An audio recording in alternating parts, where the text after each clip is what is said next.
Sheila Nabuuma Wavamunno started her menstrual cycle at the age of 13, and little did she know that she was yet to experience painful periods. I do remember having painful periods in high school, so I would miss some classes, go to what we call the infirmary, which is other people call the sick bay, and getting painkillers.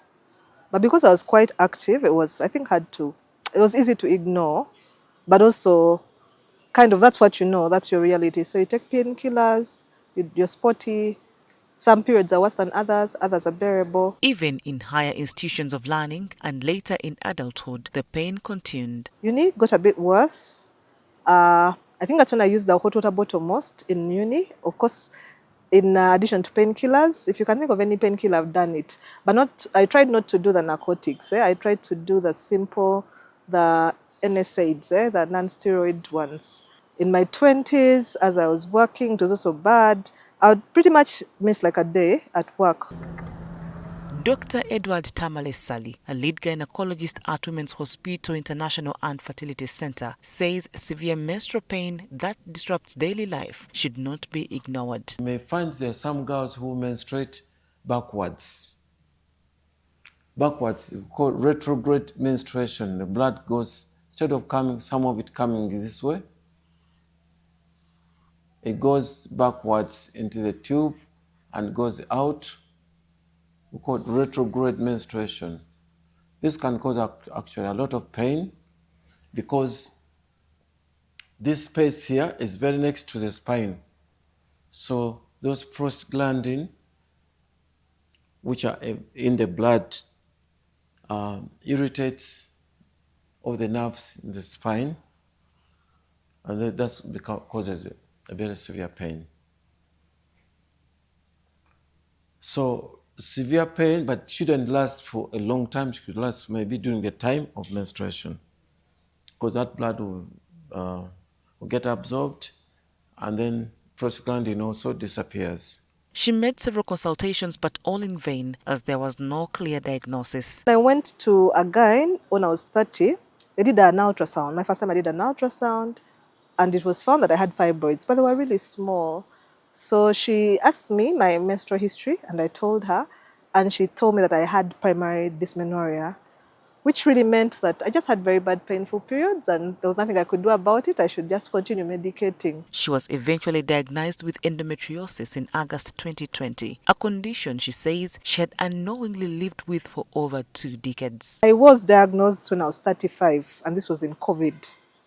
So I was at my mother's 2020 August, and I had really, really bad pain and I couldn't sit up. So my symptoms included, apart from pain, vomiting, walking when you can't, not being able to walk upright, not keeping down food, just being unable to function. Nabuuma discussed her menstrual health with a doctor who recommended an ultrasound scan. I went to see the doctor after doing the scan, normal abdominal ultrasound, and it was found that I indeed had fibroids, but my ovaries were swollen, my uterus was bulky, and yeah, so what they put on my report was suspected cervical cancer. Doctors advised her to consider pregnancy as a way to manage these masses and also recommended contraceptives.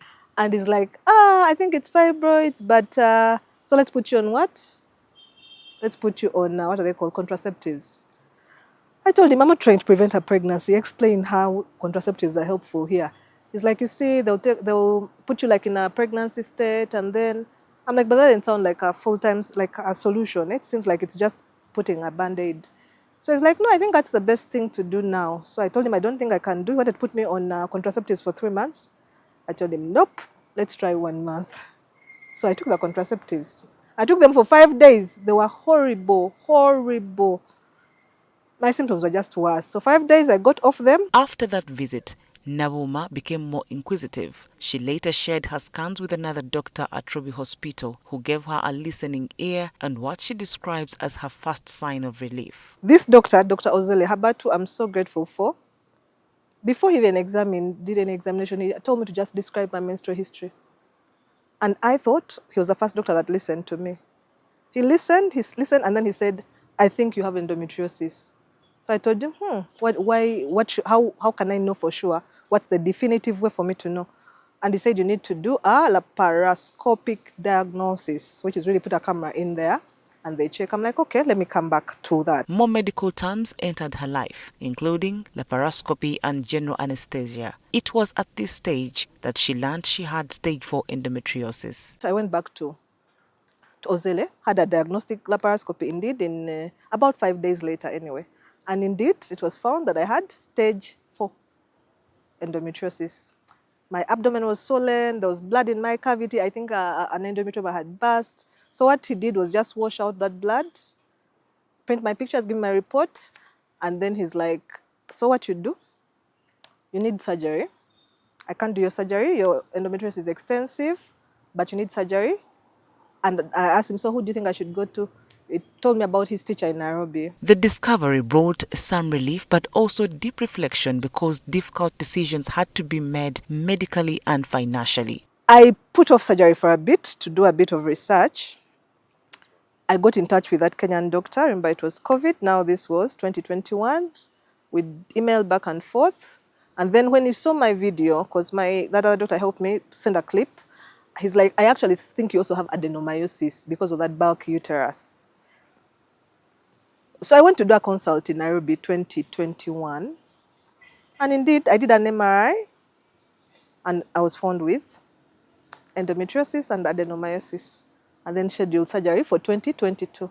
Very expensive disease. I fundraised through all of that. I didn't have that money, but people gave me money. Dr. Sally says one of the unfortunate realities of endometriosis is that it can affect other parts of the body beyond the reproductive system. Even it affect the brain. There are some cells which can escape from the brain, and you find that patient get epilepsy.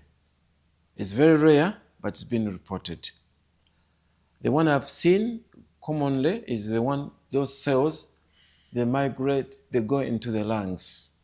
I've seen patients like that. It relies on the kidney.